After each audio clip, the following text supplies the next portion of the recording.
అడ్డంగా కాదంటారు. పేదవాడికి పింఛన్ ఇవ్వాలంటే నువ్వు చెప్పావు కాబట్టి ఇవ్వకూడదంటారు. మనం పోలవరం కడితే పోలవరాన్ని కూల్చేస్తారు. మనం అమరావతి ప్రజా రాజధాని అమరావతి ఉండాలని మనం ఆకాంక్షిస్తే ఈ అమరావతి ఎడారిని చేస్తామని ఎడారి చేస్తారు. మనం రోడ్లేస్తే రోడ్లన్నీ గుంతలు పెడతారు. అవునా కాదా అని అడుగుతున్నా. అలాంటి పార్టీకి నేను ఇచ్చే సవాల్ ఏంటంటే మొన్నన్నారు సిద్ధం సిద్ధం అని ఎగిరిపడ్డారు. సూటిగా అడుగుతున్నా, అసెంబ్లీకి సిద్ధమా? 11 మంది ఉన్నారు. అసెంబ్లీకి రండి.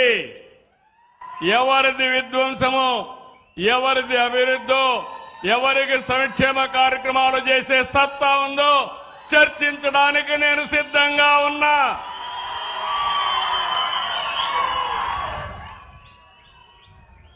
సూపర్ 6 మీద అవాకులు చవాకులు వాళ్తున్నారు.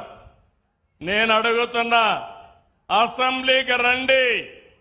ఎవరికి ఏ నిమిషంలో ఎక్కడిచ్చామో సమాధానం చెప్పే ధైర్యం సత్తా ఈ ప్రభుత్వానికి ఉందని చెప్పి కూడా నేను మీకు తెలియజేస్తున్నా.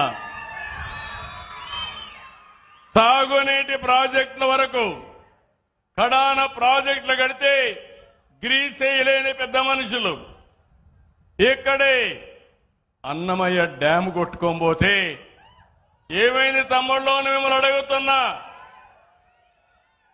మళ్లీ దాన్ని బాగు చేసే బాధ్యత ఎక్కడ కడితే బాగుంటుందో అక్కడే కట్టించే బాధ్యత ఈ ప్రభుత్వానిది.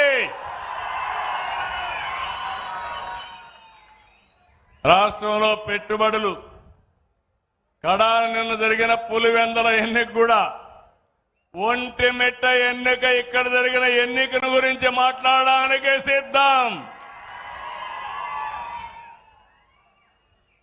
అంతేకాదు బాబాయ్ గొడ్డలు వేటు కూడా చర్చించడానికి మనం సిద్ధంగా ఉన్నాం.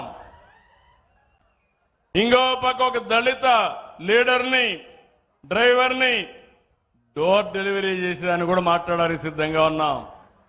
మీరందరూ గుర్తుపెట్టుకోవాలి, కోడి కత్తి డ్రామా, గులకరాయి డ్రామా మర్చిపోయారా తమ్ముళ్ళు? మీరు ఏమమ్మా ఆడబిడ్డలు మర్చిపోయారా మీరు అంటున్నా?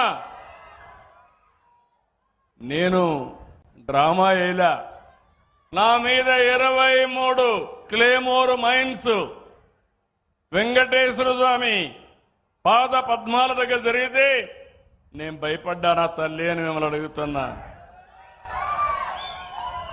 ప్రజల కోసం పనిచేశాం. ప్రజల కోసం పనిచేసినప్పుడు భయపడవలసిన అవసరం లేదు. వీళ్ళు చేసే పని చూస్తా ఉంటే అంతా కూడా చేసే తప్పుడు పనులు మీడియాలో మాత్రం ఫేక్ మీడియా పెట్టి నేను దానికి సమాధానం చెప్పాలంట. నిన్నే చూస్తున్నారు వీళ్ళ